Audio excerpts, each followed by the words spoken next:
Hi hello மக்களே, இந்த video எதுக்குன்னு பார்த்தீங்கன்னா முள்ளங்கி ஆம்லேட் செய்ய போகிறேன்.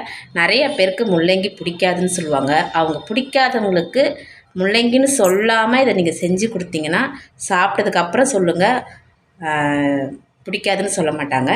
அதுக்கு என்னென்ன தேவை பொருள் எப்படி செய்யலான்றதை பார்க்கலாமா வாங்க.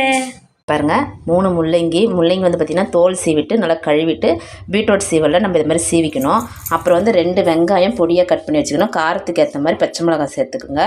அப்புறம் தேவையான அளவு கருவேப்பிலை கொத்தமல்லி வாசனைக்காக. அப்புறம் கரம் மசாலா ஒரு அரை ஸ்பூனு, தேவையான அளவு உப்பு, ஒரு சின்ன ஸ்பூனில் ஒரு அரை ஸ்பூன் மஞ்சள் தூள், பெருங்காயத்தூள் கண்டிப்பாக சேர்த்துக்கணும். எக்குக்கு வாயுன்னு சொல்லுவாங்க. அதே மாதிரி பார்த்திங்கன்னா பெருங்காயத்தூள் இதை நான் வீட்டிலே ரெடி பண்ணது. அது எப்படின்னு நான் ஒரு வீடியோ போடுறேன். பெருங்காய கட்டி வாங்கிட்டு நம்ம வீட்டிலே ரெடி பண்ணுறது பொடி அப்படின்ட்டு. அப்புறம் முட்டைங்க 6 முட்டை. ஏன் 6 முட்டைன்னா சாப்பாடு நாங்கள் நைட்டில் சாப்பிட்றோன்றதுனால கொஞ்சமாக ரைஸ் எடுத்துக்கிட்டு முட்டை கொஞ்சம் அதிகமாக சாப்பிட்டுக்கலாம் அப்படின்றதுக்காக தான். ஓகே, வாங்க எப்படி செய்யலான்னு பார்க்கலாம். சாரி, எண்ணெய் மெயினான டிஷ்ஷு அதுவே மறந்துட்டேன். தேவையான அளவு எண்ணெய் ஊற்றிக்கணும்.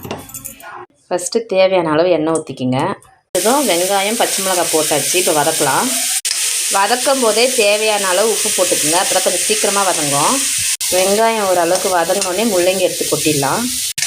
முள்ளங்கியை இன்னும் மெலிசாக கூட சீவலாம். நான் ஏன் இப்படி சீவுறேன்னா, நம்ம எந்த காயுமே ஓரளவுக்கு பெருசாக செஞ்சு தான் சாப்பிட்ணும். பெருசாக கட் பண்ணி தான். ரொம்ப குட்டியாக கட் பண்ணி சாப்பிட்டோம்னா அதனுடைய பெனிஃபிட்டே போயிடுமாங்க. கொஞ்சமாவது பெருசாக கட் பண்ணி போட்டு சாப்பிடுங்க குழம்புல. சரி, அப்புறம் ரொம்ப வேக வச்சு சாப்பிடாதீங்க. ஓகேவா? ஒரு 3/4 பாயில் பண்ணிக்கலாம். ஓகே, நம்ம இந்த முட்டையிலே கருவேப்பிலை கொத்தமல்லியே போட்டுக்கலாம். ஓரளவுக்கு வதங்கிருச்சு. இப்போ நம்ம இந்த கரம் மசாலா, பெருங்காயத்தூள், மஞ்சத்தூள் கொட்டிக்கலாம்.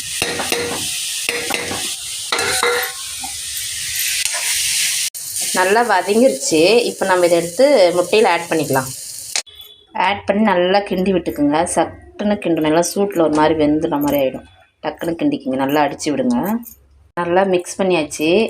கல் காஞ்சதும் அதில் ஊற்றிக்கலாம்.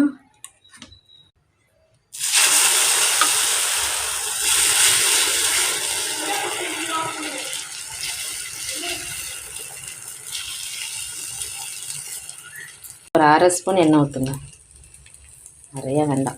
ஒரு பக்கம் பாயில் ஆனதும் எடுத்து கொடுக்கலாம். சூப்பராக வந்துச்சுக்கோங்க. அவ்வளோதாங்க, ஆம்லேட் ரெடி. முள்ளங்கி ஆம்லேட். அவ்வளோதாங்க, ரசம், மீன் குழம்பு, ஆம்லேட். இந்த வீடியோ பிடிச்சிருந்தா லைக் பண்ணுங்கள், ஷேர் பண்ணுங்கள், சப்ஸ்கிரைப் பண்ணுங்கள், சப்போர்ட் பண்ணுங்கள். ஓகே, பாய்.